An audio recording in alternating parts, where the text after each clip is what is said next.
Day by day আমি মোবাইলে আসক্ত হয়ে যাচ্ছি এবং রাত্রিবেলায় দীর্ঘ সময় আমি মোবাইলে চ্যাটিং করি, ফেসবুক দেখি, স্ক্রল করি, বিভিন্ন প্রোগ্রাম দেখি।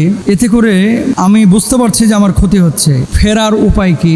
এক্ষেত্রে যদি কিছু নসিহত করতেন। রাত্রিকালীন সময়ে দীর্ঘ সময় ধরে মোবাইল ব্যবহার করা বা মোবাইল চালানো, এটা অনেক মানুষের কিন্তু একটা ব্যাধিতে পরিণত হয়েছে। এই পৃথিবীতে মোবাইল ব্যবহার যত সীমিত করতে পারবেন, যারা করেছে নিয়মতান্ত্রিকভাবে, তারা সুখে আছে। মোবাইলটা আসার পরে মানুষের মধ্যে বন্ডিং নষ্ট হয়েছে। মোবাইল আসার পরে মানুষের সাইকোলজিক্যালি প্রবলেম হয়েছে। মোবাইল আসার পরে মানুষের ভিতরে হতাশা, ডিপ্রেশন জেঁকে বসেছে।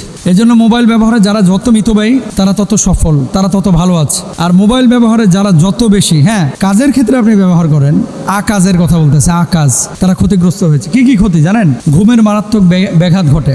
আমাদের যে ব্রেন সেলগুলো আছে, কোষগুলো আছে, যখন আপনি রাত্রে লাইট অফ করে মোবাইল দেখেন, মোবাইল দেখার পরে এই সেলগুলো জেগে ওঠে, আপনার ঘুমের যে তৃপ্তিটা, এটা নষ্ট করে ফেলে। 2 নম্বর হচ্ছে দীর্ঘমেয়াদী অনিদ্রা।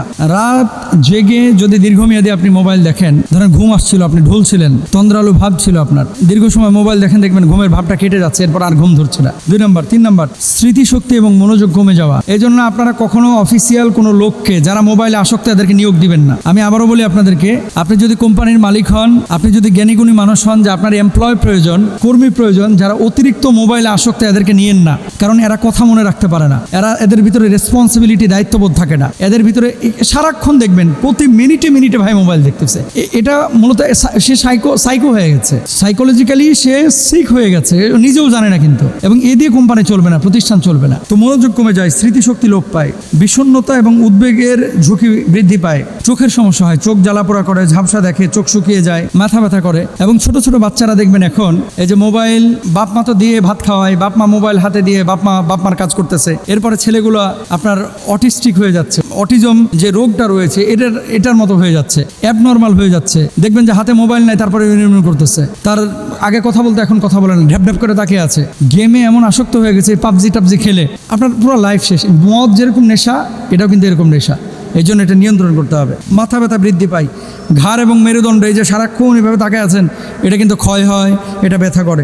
রোগ প্রতিরোধ ক্ষমতা, এটা দুর্বল হয়ে যায়, রোগ প্রতিরোধ ক্ষমতা। হৃদরোগ এবং উচ্চ রক্তচাপের ঝুঁকি বাড়ে, ওজন বৃদ্ধি পায়, দুর্ঘটনার ঝুঁকি বৃদ্ধি পায়, কানে অস্বস্তি এবং শ্রবণ শক্তির সমস্যা হয়। বাথরুমে মোবাইল ব্যবহার করা সেম ক্ষতি। আপনারা কেউ বাথরুমে মোবাইল ব্যবহার করবেন না। অনেকে তো বাথরুমে মোবাইল ব্যবহার না করলে আপনাদের বাথরুম ক্লিয়ার হয় না, এটা করেন না। আমি ভাইকে বলবো, যিনি প্রশ্ন করেছেন, দেখেন এটা এমন না যে এটার জন্য মহাকাশ বিজ্ঞানী হতে হবে। মোবাইলটা ব্যবহার, আপনি বাটন ফোন নেন, তাহলে তো এটা থেকে দূরে চলে যাবেন। আপনি নিয়ন্ত্রণ করতে না পারলে আপনারা মোবাইল নিয়ন্ত্রণ করবে। এই মোবাইল কাউকে জান্নাতে নেবে, কাউকে জাহান্নামে নেবে। দুনিয়াতে যদি ভালো থাকতে চান, মোবাইল ব্যবহারে সীমিত হন এবং বউদেরকে নিয়ন্ত্রণ করেন, জামাইদেরকেও নিয়ন্ত্রণ করেন। এই মোবাইলের কারণে পরক্রিয়াও বাড়ছে, প্রেমও বাড়ছে, জেনাও বাড়ছে। আবার মাশাআল্লাহ যারা ভালো কাজে ব্যবহার করে, ওয়াজ, নসিহত, দিন, এগুলোও কিন্তু মোবাইলের কারণে হচ্ছে। সুতরাং আসুন ভালো কাজে ব্যবহার করি, সীমিত। আল্লাহ তৌফিক দান করুন।